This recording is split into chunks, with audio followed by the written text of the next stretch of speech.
السلام عليكم ورحمة الله وبركاته. إن الحمد لله نحمده ونستعينه ونستغفره ونعوذ بالله من شرور أنفسنا ومن سيئات أعمالنا. من يهده الله فلا مضل له ومن يضلل فلا هادي له. أشهد أن لا إله إلا الله وحده لا شريك له وأشهد أن محمدا عبده ورسوله وبعد. Kita sampai sabda Nabi alaihi salatu wassalam, usikum bitaqwallah. Aku wasiatkan kepada kalian untuk bertakwa kepada Allah. Ini diucapkan oleh beliau ketika seorang sahabat mewakili para sahabat minta wasiat. Kenapa? Karena pembicaraan Nabi hari itu seolah beliau mau berpisah.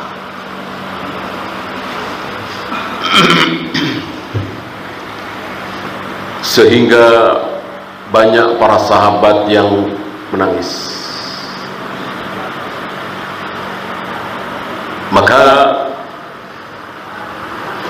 seorang sahabat, Irbad bin Sariyah, memberanikan diri memohon kepada Nabi untuk memberikan wasiat. Biasa ketika kita mau pergi jauh atau mungkin sudah tua renta atau mungkin sudah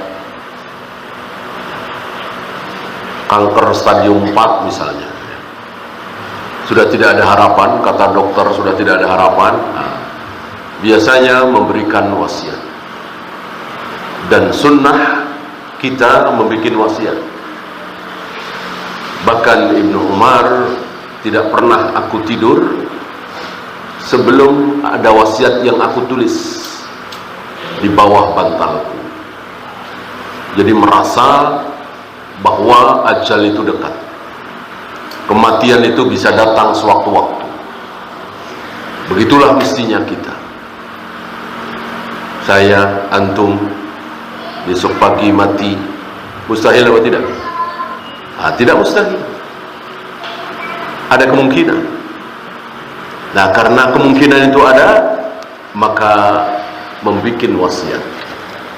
Sama ketika kita besok pasti mati, mau dihukum mati taruhlah, dan biasanya meninggalkan wasiat.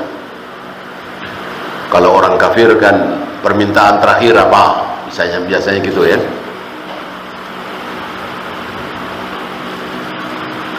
Sebelum dipenggal lehernya, sebelum digantung, biasanya ditawari permintaan terakhir apa. Adapun Islam mensyariatkan wasiat. Karena kita akan berpisah dengan anak kita, istri kita, orang terdekat kita, maka kita tinggalkan wasiat. Kalau orang awam, ya macam-macam lah. Tolong ayah kubur di sini, tolong ini dijaga, kalau ya urusan dunia seperti itu. Nah, di sini Nabi memberikan wasiat dengan apa? Dengan takwa. Sebaik-baik wasiat adalah wasiat takwa. Usikum bitaqwallah. Di dalamnya ada apa ini? Usikum bitaqwallah, di dalamnya ada apa? Ada ratusan perintah, ada ratusan larangan. Jaga salat 5 waktu dengan berjamaah, puasa Ramadan, zakat, haji, santuni fakir miskin, baca Al-Quran, zikir, wirid, ratusan. Jangan dekati zina, jangan dekati khamar, jangan dekati riba, dan seterusnya. tercakup dalam satu kalimat, takwa. Karena takwa adalah imtithalul awamir wajtinabun nawahi, melaksanakan perintah Allah, menjauhi larangan Allah. Ini satu di antara 5 keistimewaan Nabi yang tidak dimiliki oleh nabi-nabi yang lain, apalagi kita. Nah, ini salah satunya. Apa? Ucapannya ringkas, padat, sedikit, tidak bertele-tele, tidak panjang lebar, tapi isinya tadi ratusan, bahkan mungkin ribuan. Untuk nabi-nabi yang lain, untuk berbicara seperti ini barangkali membutuhkan selembar 2 lembar. Beliau cukup 1 baris atau setengah baris. Ini salah satu di antara 5 keistimewaan beliau dibanding nabi-nabi yang lain. Utitu bijawami'il kalim. Aku diberi oleh Allah kalimat yang jami', kalimat yang padat, ringkas, tapi isinya menyeluruh. Dan ini salah satu mukjizat tentunya.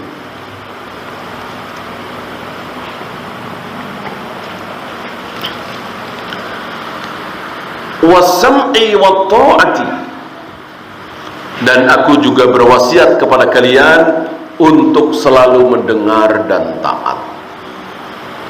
Untuk selalu mendengar dan taat. Timbul pertanyaan, taat sama siapa? Kan begitu. Taat sama siapa? Kan nggak disebut di sini. Ya. Nah, kita bisa tahu taat sama siapa dengan kalimat selanjutnya. Walaupun kalimat selanjutnya tidak mengatakan taat kepada si fulan. Kalimat selanjutnya adalah wa in ta'ammara 'alaikum 'abdun habasyiyun. Walaupun yang memerintah kalian adalah seorang budak Habsyi Ethiopia. Pesek, hitam, rambutnya keriting, muter-muter di situ, enggak memanjang. Intinya penampilan yang buruk, tidak mancung, tidak putih, bule, rambutnya tidak indah, jelek sekali. Tapi kalau dia memerintah kalian, wajib kalian taati. Berarti maksud Nabi wasam'i wa ta'ati, dengarkanlah, taati, itu sama siapa? Pemerintah, presiden, raja, khalifah, amirul mukminin. Bukan ibu, ayah, ulama, itu lain lagi, bukan di sini. Bukan pembahasan ini. Pembahasan di sini adalah pemerintah. Kenapa? Kenapa Nabi tidak dengar dan taati ibu kalian? Itu. Dengar dan taati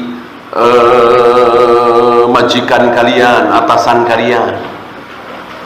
Nabi mengatakan wa in ta'ammara 'alaikum 'abdun habasyiyun, taati pemerintah kalian, presiden kalian, raja kalian, walaupun yang jadi presiden, jadi raja orangnya jelek, hitam, pesek, rambutnya keriting, budak Ethiopia, Habsyi. Kenapa? Karena Nabi tahu, diberitahu oleh Allah bahwa nanti di akhir zaman ada orang soleh. Sholat nggak ketinggalan, saum nggak ketinggalan, bahkan Senin Kamis, bahkan puasa Daud, sedekah di mana-mana, banyak memiliki anak yatim. Tapi jelek-jelekin pemerintah, nggak mau taat sama pemerintah, ngeritik pemerintah di depan umum. Itu terjadi hari ini. Dan itu bukan syahwat, itu syubhat. Dikiranya itu bagus, dikiranya itu benar, dikiranya itu pahlawan, dikiranya itu amar ma'ruf nahi mungkar. Padahal salah. Ya. Mustahil Nabi berbicara omong kosong. Persis ketika Nabi mengawali setiap khutbahnya, iyyakum wa muhdatsatil umur, fa inna kulla muhdatsatin bid'ah wa kulla bid'atin dhalalah wa kulla dhalalatin finnar. Setiap khutbah ngomong itu terus. Hati-hati kalian terhadap ibadah yang tidak pernah aku contohkan, ibadah yang tidak pernah aku contohkan, namanya bid'ah, semua bid'ah sesat, semua sesat, tempatnya di neraka. Nabi setiap khutbah terus ngomong itu, sementara hari ini nggak ada bid'ah, berarti Nabi omong kosong. Kenapa Nabi selalu mengulang-ulang? Karena Nabi tahu, diberitahu oleh Allah bahwa nanti di akhir zaman bid'ah akan ratusan bahkan ribuan, seperti yang kita saksikan hari ini. Dari mulai tayamum, berapa banyak bid'ah tayamum. Dari mulai wudu, berapa banyak bid'ah wudu. Basuh tangan baca ini, basuh kaki baca ini, tidak dikenal oleh Rasul dan para sahabat. Adzan, baca salawat sebelum adzan, ya. Kemudian habis adzan membaca Allahumma rabb hadhihi da'wati tammah, padahal dia muadzin, padahal enggak disunahkan. Yang disunahkan yang mendengar. Belum nanti sholatnya, setelah sholat dan seterusnya tawaf sa'i, bermalam di Mina, bermalam, banyak sekali bid'ah. Nabi tahu, diberitahu oleh Allah, maka Nabi ulang-ulang itu di setiap khutbah beliau. Maka orang yang mengatakan nggak ada bid'ah, ini nggak ada, ya kalau toh ada bid'ah hasanah, nggak usah dibahas seperti itu. Udah sholat aja udah alhamdulillah. Ini udah mau sholat ke masjid berjamaah dicerewetin, ini salah, itu salah, mesti rapat-rapat, bahu nempel bahu sebelah, mata kaki nempel mata kaki sebelah, kan risih itu. Ya itu dia, ra'yu main, logika main, wahyu ditinggal, sabda Nabi disepelekan. Apa begitu seorang musyrik? Ya, nah termasuk ini, lihat saudara-saudara kita, soleh, baik, dermawan, kemana-mana bawa mushaf Al-Quran, bahkan puasa Daud, tapi rajin mencaci maki penguasa, menjelek-jelekkan presiden. Ya, terjadi hari ini. Shadaqah Rasulullah sallallahu alaihi wasallam. Maka kita sami'na wa ata'na terhadap pesan Nabi ini. Ya, sejelek apapun presiden kita, raja kita, khalifah kita, diam.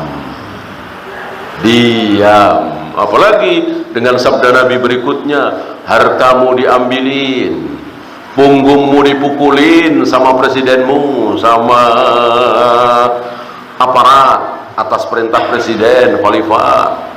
Lawan jangan, lawan jangan. Ya, harta kita diambilin nih, datang ke rumah-rumah kita, ngambilin harta kita, mukulin punggung kita. Ya, itu aparat resmi atas perintah raja. Rajanya muslim ya, kita bahas muslim ya. Lawan boleh? Boleh? Nggak boleh. Kita disuruh sabar. Kata siapa? Kata Nabi sallallahu alaihi wasallam. Kita tinggalkan sabda Nabi gara-gara akal logika kita nggak terima. Ya, kelakuan siapa? Dalil ditinggalkan, firman Allah ditinggalkan, ucapan Nabi Musa ditinggalkan, memegang ro'yunya, pikirannya, akalnya siapa? Yahudi. Kita mau ikut-ikutan orang Yahudi seperti itu, enggak masuk akal. Ya betul enggak masuk akal, tapi ini sabda Nabi alaihi salatu wassalam, manusia termulia di muka bumi ini, yang tidak pernah berbohong sekalipun, yang tidak pernah berbicara berdasarkan hawa nafsu, dan itu jaminan dari Allah. Wa ma yantiqu 'anil hawa in huwa illa wahyu yuha. Semua yang keluar dari mulut Muhammad itu wahyu dariku, kata Allah, bukan berdasarkan keinginan pribadi dia. Tiba-tiba beliau berbicara, kita bilang nggak masuk akal, nggak masuk akal. Ya. Ya memang nggak masuk akal, tapi kita tundukkan akal kita, karena itu sabda Nabi, karena itu firman Allah. Sabda Nabi otomatis firman Allah. Gak ada sabda Nabi yang bukan firman Allah. Wa ma yantiqu anil hawa tadi. Ya.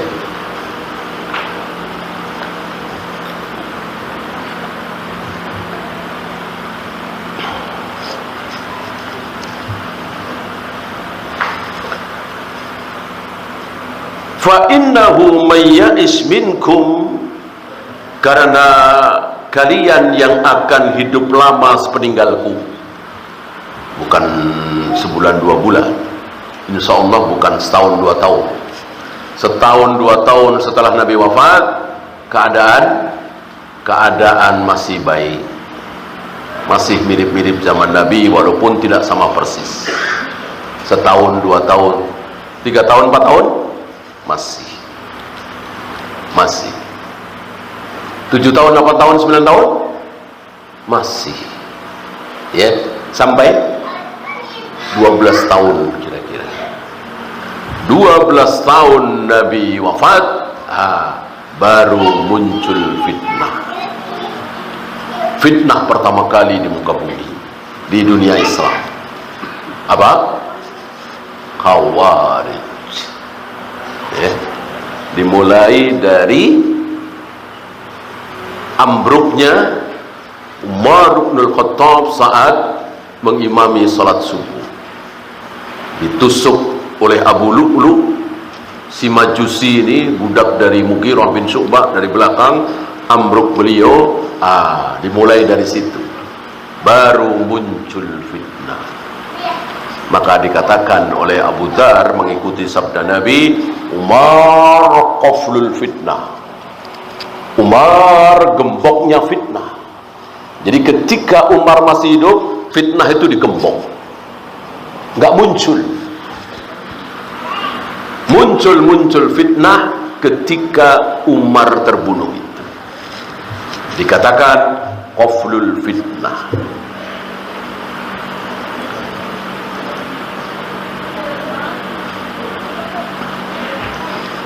Fitnah apa? Syahwat apa syubhat? Fitnah syahwat apa fitnah syubhat? Jelas syubhat. Kalau syahwat dari zaman Nabi sudah ada. Ya. Di zaman Nabi ada sahabat yang berzina? Ada kan? Itu kan syahwat. Ada Ma'iz. Kemudian perempuan Wamidiyah itu yang akhirnya direjam. Ya, ada 1 atau 2. Ya. Yang belum ada fitnah syubhat. Syahwat iblis suka sekali, tapi syubhat jauh lebih suka. Ya. Iblis jauh lebih menyukai syubhat daripada syahwat. Nah, syahwat difahami oleh pelakunya, pelaku zina, pelaku khamar, pelaku judi, pelaku pembunuhan dan seterusnya. Mereka tahu, mereka sadar bahwa ini adalah dosa. Maka tunggu waktunya untuk taubat. Orang merasa dosa. Beda dengan tahlilan, muludan, salawat nariyah, aliran sesat. Mereka nggak sadar kalau ini dosa. Gimana mau taubat? Yang ada terus pertahankan, ajarkan sampai ke anak cucu. Maka ini lebih disukai oleh iblis. Ya. Sementara berapa banyak para pelacur, para germo, para penjudi, para pemabuk sekarang taubat. Umur sudah 60, 70, ke masjid, sholat berjamaah. Itu bukan 1-2. Apa enggak kiamat itu bagi iblis? Aku tipu dia, aku goda dia puluhan tahun, sekarang diampuni oleh Allah. Orang kalau bertobat kan diampuni oleh Allah. Allah Maha Pengampun. Apa enggak kiamat iblis? Nah, maka iblis lebih suka yang syubhat ini. Kan sulit mau taubat orang dia nggak merasa salah, merasa sedang ibadah, merasa sedang cinta kepada Nabi alaihi salatu wassalam dengan merayakan maulid, merasa sedang berbakti kepada ayah ibunya karena sedang mentahlilkan ayah ibunya 3 hari, 7 hari, 40 hari, padahal itu dosa, padahal itu bid'ah, sesat neraka, ya. Dan marah tentu pelaku bid'ah ketika disampaikan ini, tentu marah. Beda dengan pezina, pemabuk, penjudi, ketika disampaikan ini dosa, saudara-saudara, marah apa tidak? Tidak. Orang mereka ngaku itu salah, nggak marah mereka, paling malu, nunduk. Beda dengan pelaku bid'ah, marah mereka, nggak merasa salah, enak aja dibedah-bedahin, dan itu yang terjadi. Ya. Maka dakwah sunnah itu sulit sesulit-sulitnya, sulit sekali. Gimana nggak sulit? Orang sedang ibadah salah, kita suruh stop, ganti yang ini, sulit sekali. Kalau bukan pertolongan Allah, nggak mungkin. Ya.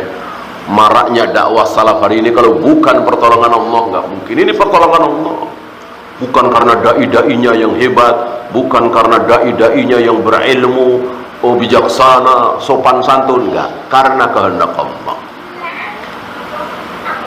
Ya, adakah dakwah yang lebih santun, yang lebih hebat, yang lebih baik dari para nabi, para rasul? Enggak ada. Dakwah terbaik itu dakwah para nabi, para rasul. Antum pernah dengar ada nabi yang pengikutnya nggak sampai 10 orang? Ada? Ada. Bahkan ada nabi wa ra'aitun nabiyya wa ma'ahu rajulun wa rajulan.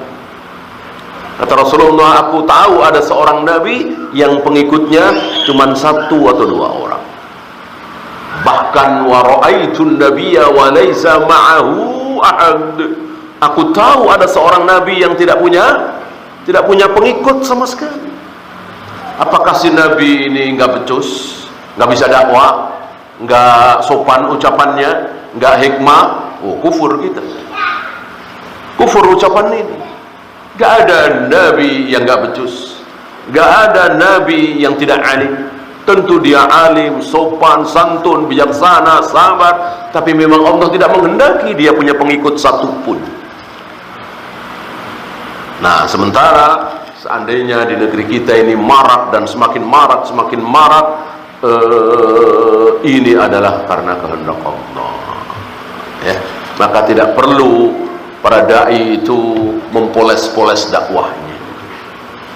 Ya, agar masyarakat tertarik, ya sedikit dipoles, ya, dengan musik misalnya, dengan drama misalnya, dengan lelucon misalnya. Perlukah? Tidak perlu.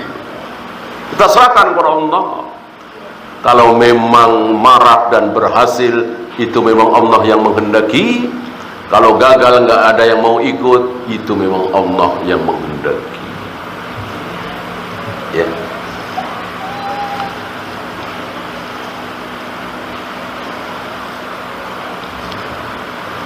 Fa innahu man ya'ish minkum, barang siapa yang hidup lama sepeninggalku, selama 12 tahun belum muncul fitnah, akhirnya muncul Khawarij, tambah satu lagi Qadariyah, tambah lagi Jahmiyah, Rafidah, terus sampai akhirnya 70, iya 72, 73 dengan Ahlus Sunnah. Ketika Umar terbunuh, setelah Umar terbunuh, 2. Kaum muslimin pecah jadi 2. Tadinya 1. Ketika Umar belum terbunuh, kaum muslimin 1. Nggak ada satupun muslim yang Asy'ariyah, nggak ada. Nggak ada satupun muslim yang Maturidiyah, Qadariyah, Jahmiyah, Jabariyah, Rafidah, apalagi Ahmadiyah, nggak ada. Seluruh kaum muslimin Ahlus Sunnah wal Jamaah.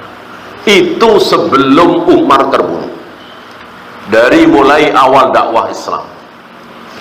Nah, ketika Umar terbunuh, setahun 2 tahun muncul di zaman Utsman, kaum muslimin pecah menjadi 2. Apa dan apa? Ahlus Sunnah dan Khawarij. Khawarij muslim. Sholat, bukan sholatnya kata Nabi, ya. Kalau kalian bandingkan sholat kalian dengan sholat mereka, kalian merasa kecil. Kalau kalian bandingkan saum kalian dengan saum mereka, kalian merasa kecil. Padahal kalian di sini siapa? Kalian di sini siapa? Sahabat. Sahabat. Sholatnya luar biasa, saumnya luar biasa. Luar biasa banyaknya, bukan baiknya. Ya. Beda. Jadilah dua, pecah menjadi dua, Ahlus Sunnah wal Jamaah dan Khawarij. Sampai terbunuhnya Utsman, pemberontak ini yang membunuh. Khawarij, ciri khas Khawarij memberontak. Keinginan terbesar Khawarij, syahwat terbesar Khawarij itu berpuasa.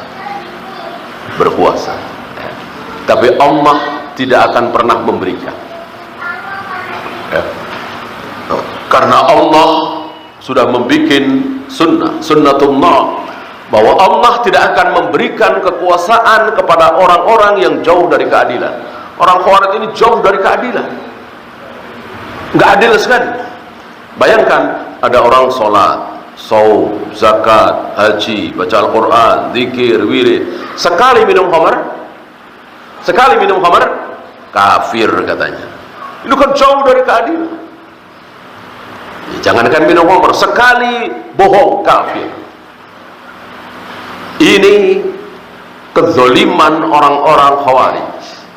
Maka orang Khawarij sepanjang zaman, dari 1400 tahun yang lalu mereka muncul sampai hari ini, dan mereka bernafsu sekali untuk berkuasa. Allah tidak berikan kekuasaan.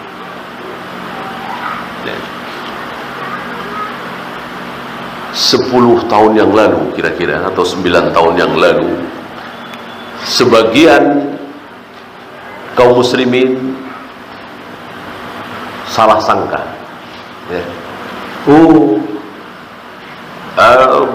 Sebagian ikhwan ngaji malah, ya.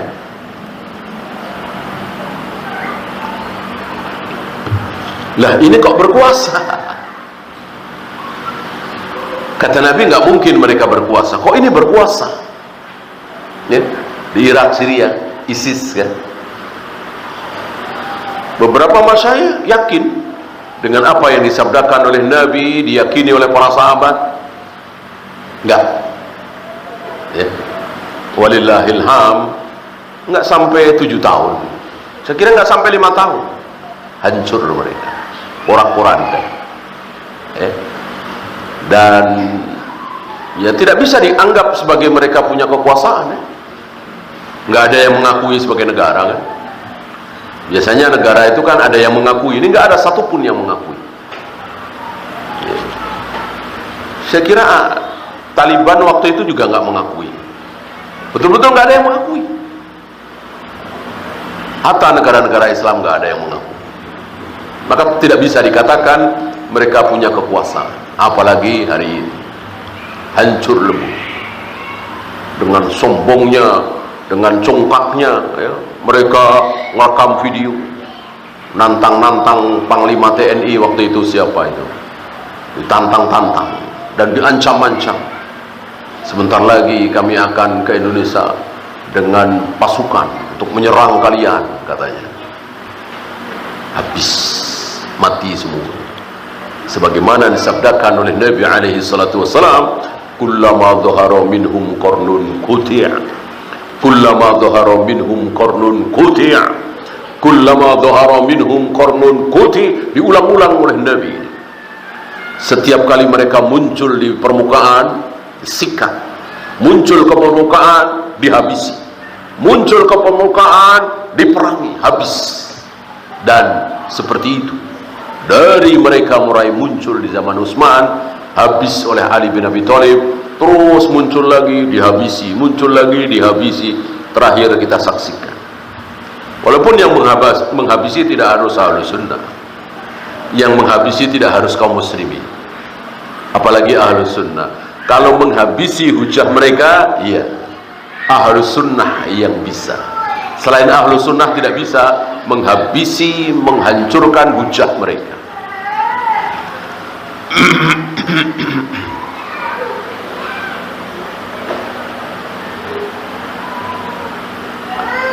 Ahlus sunnah sudah dijanjikan oleh Nabi, la yadurruhum man qadalahu. Tidak mungkin aliran-aliran sesat itu bisa mengalahkan ahlu sunnah secara hujjah. Hujjahnya kalah semua ya, sepanjang zaman nggak ada yang bisa mengalahkan hujjah ahlu sunnah. Dari Rafidhah, Jahmiyah, Jabariyah, Asy'ariyah, Maturidiyah, Khawarij, hancur semua hujjahnya dengan ahlu sunnah. Adapun senjata tidak. Ahlu sunnah kadang punya senjata, kadang tidak. Kadang dalam posisi di atas menang, kadang di bawah. Adapun hujjah selalu di atas. Itulah ahlu sunnah. Barang siapa yang hidup lama sepeninggalku, fasayara fihi ikhtilafan katsira, akan melihat perselisihan yang banyak. Udah sampai belum? Udah sampai belum? Ya, udah sampai. Kita sedang saksikan perselisihan yang banyak itu. Ya, itu tadi ada Jahmiyah, Jabariyah, Qadariyah, Maturidiyah, Asy'ariyah. Muncul gerakan-gerakan baru. Ada NII, LDII, Jamus, Jamaatul Muslimin, ada Lemkari, ada LK, Lembaga Kerasulan, macam-macam. Ada Hadadiyun, masing-masing negeri punya. Bolehkah seperti ini? Tidak boleh.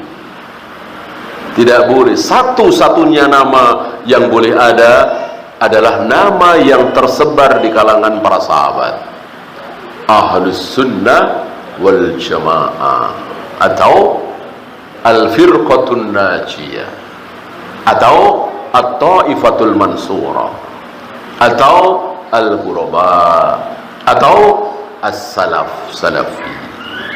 Bolehkah di luar 5 nama ini? Tidak boleh. Ini nama yang datang dari Rasul dan para sahabat. Di luar nama itu nggak boleh, kecuali nama negara. Kaum muslimin Indonesia boleh, kaum muslimin Malaysia, kaum muslimin Brunei, kaum muslimin Saudi boleh. Setelah itu jangan. Maka antum jangan coba-coba bikin ya, Ikatan Kaum Muslimin Jawa, Persatuan Kaum Muslimin Betawi, Ikatan Islam Minang. Jangan. Negara itu udah cukup. Kaum muslimin Indonesia udah cukup. Jangan dibikin, walaupun nggak ada apa-apanya isinya. Jangan. Nanti bikin firqah, hizbi.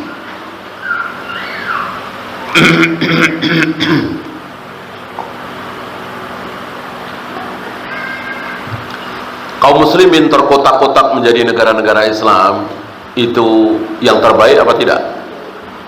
Bukan yang terbaik ya. Yang terbaik di zaman Abu Bakar, di zaman Umar, di zaman Utsman, di zaman sampai Umar bin Abdul Aziz. Nggak ada negara Islam. Nggak ada negara Islam. Yang ada seluruh kaum muslimin di bawah komando seorang manusia. Seluruh kaum muslimin pemimpinnya adalah Abu Bakar waktu itu. Seluruh kaum muslimin dimanapun berada, pemimpinnya adalah Umar, pemimpinnya adalah Utsman, Ali, Muawiyah, Yazid, terus sampai Umar bin Abdul Aziz. Gak ada yang lain. Itu idealnya seperti itu. Maka kaum muslimin terkotak-kotak menjadi beberapa negara, bukan yang terbaik, walaupun boleh, walaupun halal. Gak ada ulama yang mengharamkan ya, kecuali Hizbut Tahrir barangkali. Nggak ada ulama yang mengharamkan. Boleh. Adanya negara-negara Islam boleh, tidak haram. Walaupun sekali lagi bukan yang terbaik. Yang terbaik ya nggak ada presiden, nggak ada raja muslim, yang ada satu yaitu khalifah. Dan tentu ini bukan hal yang mudah. Menurut Hizbut Tahrir ini mudah sekali katanya. Gimana caranya? Apa Raja Saudi mau melepaskan kekuasaannya? Presiden Indonesia mau melepaskan kekuasaannya? Perdana Menteri Malaysia mau melepaskan kekuasaannya? Presiden Mesir mau melepaskan kekuasaannya? Lalu dipimpin oleh satu orang, di mana teknisnya? Kecuali nanti barangkali ketika muncul seseorang bernama Muhammad bin Abdullah. Muhammad bin Abdullah, namanya seperti namaku, kata Nabi, dan nama ayahnya seperti ayahku. Berarti Muhammad bin Abdullah yang bergelar Al-Mahdi atau Imam Mahdi, yang akan bertemu dengan Nabi Isa alaihi salatu wassalam entah tahun berapa. Tapi nasihat dari Syekh Albani, kita tidak boleh menunggu-nunggu, berpangku tangan, tidak ada dakwah, tidak ada usaha, menunggu kan pasti terjadi. Kita tunggu saja zaman kejayaan Islam. Tentu tidak boleh. Harus dakwah, sampaikan dakwah sunnah supaya kaum muslimin kembali kepada sunnah, meninggalkan bid'ah. Karena tidak mungkin Imam Mahdi muncul di tengah-tengah kaum muslimin yang penuh dengan bid'ah. Antum kira Imam Mahdi ahli bid'ah? Kan gak mungkin. Imam Mahdi dikatakan oleh Nabi namanya seperti namaku, nama ayahnya seperti ayahku, Muhammad bin Abdullah. Tentu beliau alim, tentu beliau bermanhaj yang benar, akidah sahihah, ahlus sunnah. Gak mungkin beliau khawarij, gak mungkin beliau Asy'ariyah, Maturidiyah, Jahmiyah, Jabariyah. Nah, sementara kaum muslimin seperti ini, apa yang terjadi? Apa yang terjadi? Perang saudara, perang sesama muslim. Orang manhajnya beda. Emang orang yang bermanhaj khawarij ngaku salah? Kan tidak. Orang yang bermanhaj Asy'ariyah, Maturidiyah ngaku salah? Tidak. Ketika tiba-tiba ada tokoh yang menyalahkan mereka, tentu mereka nggak terima dan merasa sedang berjihad mempertahankan Asy'ariyahnya, Maturidiyahnya, Khawarijnya, Jahmiyah, Jabariyahnya. Apa yang terjadi? Perang saudara sesama muslim. Padahal nggak ada di riwayat itu Imam Mahdi sebelum memerangi orang-orang kufar Yahudi dan Nasrani terlebih dahulu memerangi kaum muslimin yang bid'ah. Kan nggak ada riwayat seperti itu. Ya, artinya bisa disimpulkan ketika beliau muncul di muka bumi ini, keadaan kaum muslimin mayoritas sunnah. Nah, disitulah ucapan Syekh Albani, mari kita sambut kedatangan Imam Mahdi dengan berdakwah sunnah agar kaum muslimin meninggalkan bid'ah. Tentu ini butuh perangkat ilmu, nggak asal-asalan.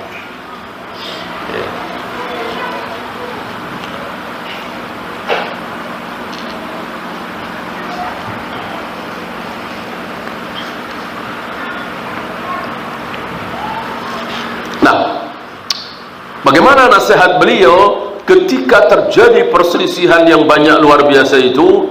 Fa'alaikum bisunnati, ikutilah sunnah-sunnahku, ikutilah sunnah-sunnahku. Ada yang musolli, ada yang tidak. Ada yang rayain maulid Nabi, ada yang tidak. Ada yang pro salawat nariyah, ada yang anti salawat nariyah. Ada yang tahlilan, ada yang tidak. Ini kan perselisihan. Bagaimana? Lihat Nabi. Nabi tahlilan, Nabi muludan, Nabi salawat nariyah. Insya Allah mudah kalau mau belajar. Wa sunnatil khulafa'ir rasyidin al-mahdiyyin, dan sunnah-sunnah para sahabatku. Disebut oleh Nabi Al-Khulafa Ar-Rasyidin Al-Mahdiyin. Khalifah ada berapa? Al-Khulafa Ar-Rasyidin Al-Mahdiyin ada berapa? Ada 4. Ada 4. Abu Bakar, Umar, Utsman, Ali. Secara kekuasaan. Adapun secara pemahaman, ada kaidah kullu sahabatir rasul khalifah fil fahmi. Kullu sahabatin khalifatur rasul fil fahmi. Semua sahabat adalah khalifah. Seluruh sahabat adalah khalifah Nabi dalam masalah pemahaman, dalam masalah manhaj. Seluruh sahabat adalah khalifah. Kalau dalam masalah kekuasaan, 4. Abu Bakar wafat diganti Umar, Umar wafat diganti Utsman, Utsman wafat diganti Ali, dan semuanya sampai wafat. Dan tidak mungkin ada 2 penguasa, 2 khalifah. Bahkan wakil ada. Antum pernah dengar wakilnya Abu Bakar siapa? Waktu Abu Bakar jadi khalifah siapa? Antum pernah dengar wakilnya Umar waktu Umar jadi khalifah, wakilnya siapa? Wakilnya Utsman siapa? Wakilnya Ali, wakilnya Muawiyah, wakilnya Umar bin Abdul Aziz? Enggak ada. Enggak ada. Kekuasaan itu satu. Diwakili ketika berhalangan. Misalnya ketika Rasulullah meninggalkan Madinah, beliau menunjuk Utsman sebagai wakil. Ya.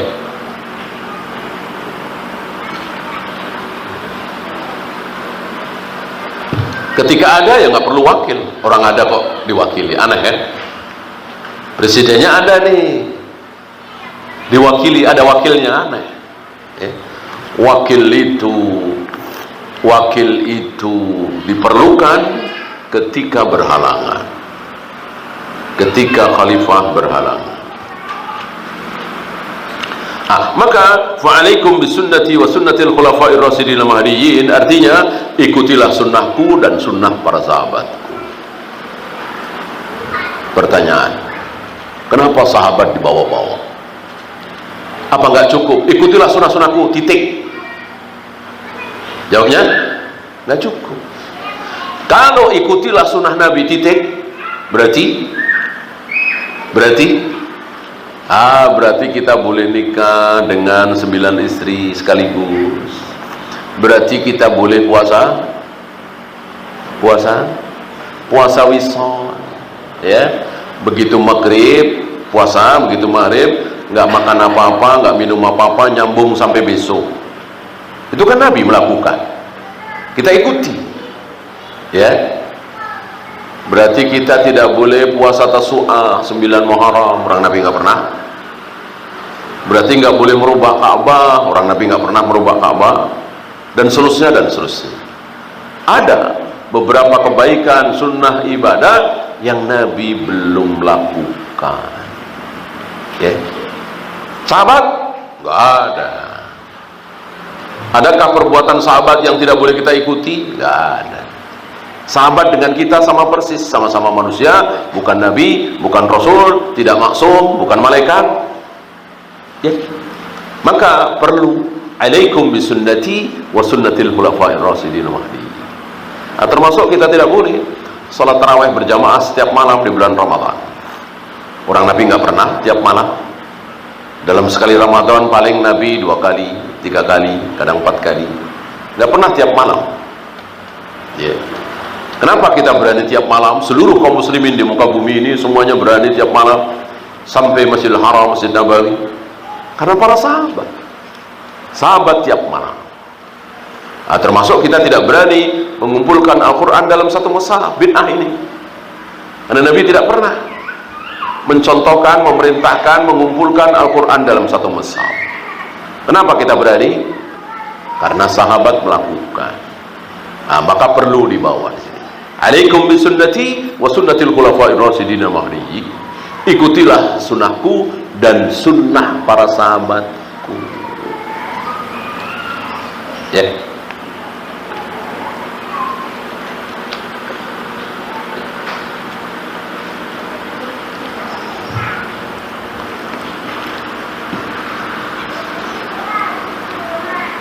Maka orang yang mengatakan bahwa kan nggak ada riwayat Nabi selalu puasa Arafah bersamaan dengan wukuf di Arafah, cuma sekali doang gitu ya, atau beberapa kali. Jangan lupa kita bukan cuman disuruh mengikuti sunnah Nabi, tapi sunnah para sahabat. Ya, lihat para sahabat. Para sahabat hidup sampai 110 hijrah. 110 hijrah berarti 100 tahun kira-kira setelah Nabi wafat. Masih ada sahabat 1-2 ya. Nah, selama 100 tahun itu sahabat puasa Arafah bersamaan dengan wukuf di Arafah ya. Tidak pernah berbeda dalam Idul Adha. Beda dengan Idul Fitri. Idul Fitri ada riwayat, ada perbedaan antara Syam dengan Makkah. Muawiyah yang ada di Syam dan Ibnu Abbas yang ada di Mekah berbeda dalam Idul Fitri. Nggak masalah. Kenapa? Hilal itu kan beda-beda. Di sini nampak, di sana nggak nampak. Ketika nampak berarti taati Nabi. Besok 1 Ramadan, besok 1 Syawal. Ketika nggak nampak, taati perintah Nabi. Berarti besok masih tanggal 30, belum tanggal 1. Betul-betul nggak nampak atau mendung, kan begitu. Fa in gumma, jika mendung maka genapkan Sya'ban 30, genapkan Ramadan 30. Padahal ada tuh hilal, cuman nggak nampak, orang mendung ya. Kita taati Nabi, kalau mendung nggak nampak, genapkan 30, mudah ya.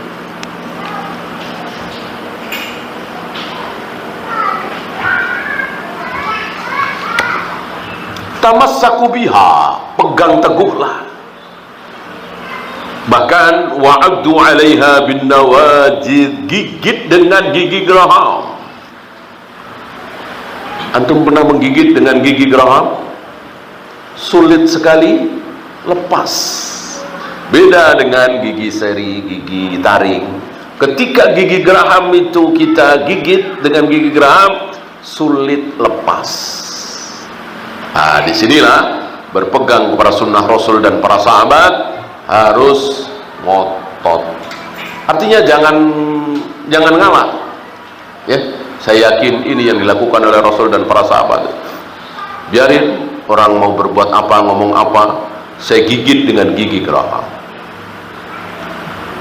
Mau dibilang teroris, mau dibilang fundamentalis, mau dibilang kuper, mau dibilang ketinggalan zaman, mau dibilang apa itu, tekstual ya, tekstual. Ma mana'aka antasjuda lima khalaqtu biyadayya, aku telah ciptakan Adam dengan kedua tanganku. Lalu difahami oleh orang-orang salaf, Allah memiliki tangan dua. Oh, tekstual ya. Nah, kita gigit dengan gigi geraham, itu yang difahami oleh Rasul dan para sahabat.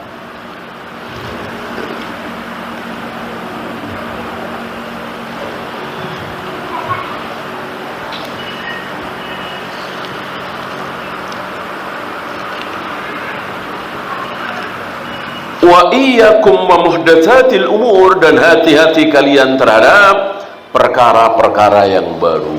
Baru maksudnya? Baru maksudnya? Tidak ada di zaman Nabi dan para sahabat, baru. Tahlilan, muludan, salawat nariyah, manakibat ya. Langsung ke Arafah, tidak ke Mina dulu tanggal 8 itu, ini baru. Rasul tanggal 8 ke Mina dulu, nggak langsung ke Arafah, berarti itu baru gitu. Bermalam di Musdalifah cuman sampai tengah malam, nggak sampai subuh, nah, itu baru.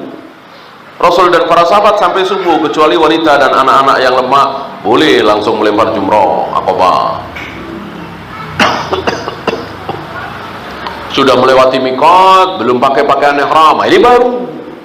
Rasul dan para sahabat ketika melewati mikot sudah memakai pakaian ihram ya, ketika berniat haji atau umrah. Jangan kita ketularan Yahudi, jangan kita mengikuti kelakuan Yahudi berkhilaf.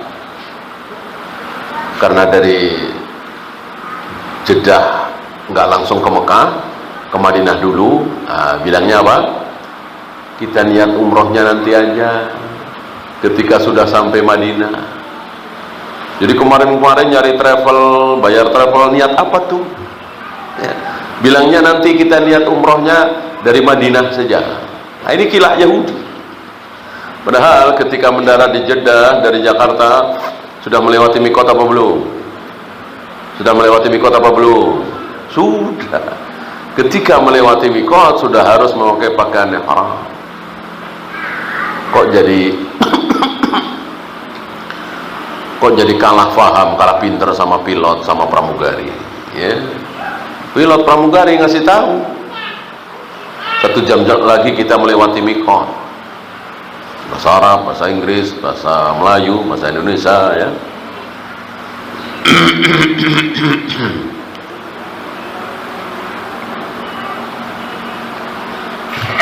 Nah, ngikutin kelakuan Yahudi, ya.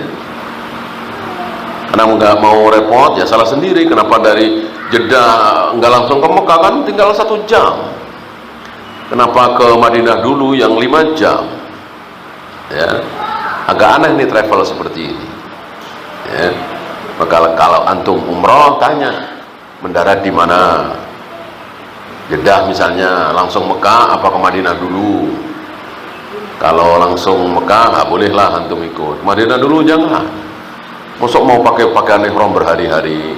Kan di Madinah nggak mungkin sejam 2 jam, pasti 3 hari 4 hari pakai pakaian ihram terus, tentu ribet. Kecuali langsung dari Jakarta mendarat di Madinah. Sudah melewati mikot belum? Belum. Maka ya tidak perlu memakai pakaian ihram dulu, orang belum melewati mikot. Nanti melewati mikotnya di Dzulhulaifah, ketika berjalan dari Madinah menuju Makkah. Ya. Nah, jangan sampai kita haji, umroh, sholat, tawaf, sa'i, azan, melakukan hal yang baru yang tidak ada di zaman Rasul dan para sahabat. Harus mencontoh Rasul dan para sahabat. Ya, termasuk ketika di masjid-masjid. Mungkin sutroh ini bagian dari ibadah, ya. Rasul dan para sahabat sholat pakai sutroh, betul. Apa sutrohnya? Tembok, tiang, gitu. Atau mungkin tas apa, ya. Perlukah membuat khusus pakai kayu gitu? Kalau para sahabat melakukan, kita ikuti. Kalau tidak, jangan. Nggak mungkin kita lebih pintar dari sahabat, lebih benar dari sahabat, lebih semangat dari sahabat. Lau kana khairan nasabakuna ilaihi. Kalau membuat sutroh berupa kayu-kayu itu baik, benar, sudah dilakukan oleh para sahabat. Para sahabat lebih cerdas dalam masalah pahala dan dosa daripada kita semua, kecuali masalah teknologi, ya. Masalah transportasi mungkin. Masalah pahala dan dosa ibadah, para sahabat lebih tahu. Kalau para sahabat nggak ada bikin seperti itu, berarti nggak ada kebaikan. Ya, cukup dengan benda-benda yang ada, dan itu akan, ya, sesuatu yang di luar sunnah akan memunculkan keburukan demi keburukan.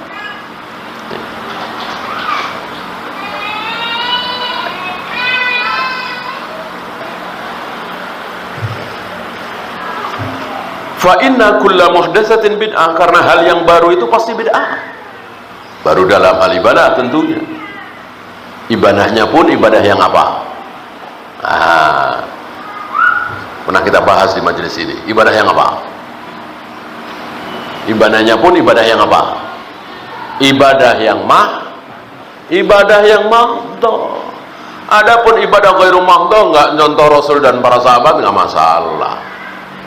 Enggak masalah. Antum pernah dengar Rasul dan para sahabat sedekah pulsa? Sedekah apa? Istilahnya kuota? Enggak ada, kan? Padahal sodako kan? Sodako kan ibadah. Nggak nyontoh Rasul dan para sahabat. Sodako pakai transfer ada? Rasul dan para sahabat? Nggak ada kan? Kita pakai transfer, bolehkah? Boleh, karena itu bukan ibadah maqta. Itu ibadah ghairu maqta. Rasul dan para sahabat pernah dagang jualan online? Nggak pernah kan? Antum jualan online berani kan? Ya, padahal kan cari nafkah ibadah. Cari nafkah ibadah kan? Beda dari Rasul dan para sahabat, nggak masalah. Karena itu ibadah ghairu maqta. Yang harus plek persis mencontoh sahabat, tidak boleh nambah. Kurang bisa ya. Lebih nggak mungkin. Itu yang maqta. Kalau Rasul dan para sahabat 11 rakaat, haram 12 rakaat. Ya. Kalau Rasul dan para sahabat 3 hari, haram 4 hari. Ya. Kalau Rasul dan para sahabat 3 kali, astagfirullah, haram 4 kali. Karena itu maqta. Ya. Kalau Rasul dan para sahabat nggak pakai Ar-Rahman Ar-Rahim, cukup Bismillah, haram kita pakai Ar-Rahman Ar-Rahim. Mau makan, mau minum, mau wudu, Rasul dan para sahabat cukup baca Bismillah, tanpa Ar-Rahman, tanpa Ar-Rahim, dan begitu seterusnya. Nggak mungkin kita lebih baik dari Rasul dan para sahabat. Ketika lebih banyak pasti buruk. Berkurang masih bisa.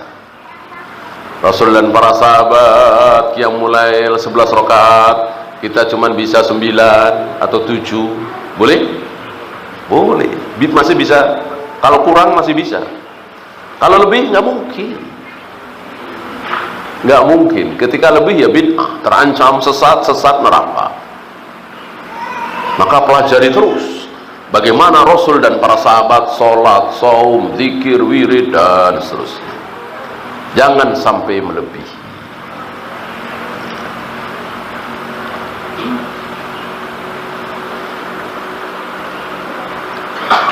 Wa kullu bid'atin dhalalah wa kullu dhalalatin finnar. Semua bid'ah adalah sesat, semua yang sesat tempatnya di neraka. Ya, itu saja.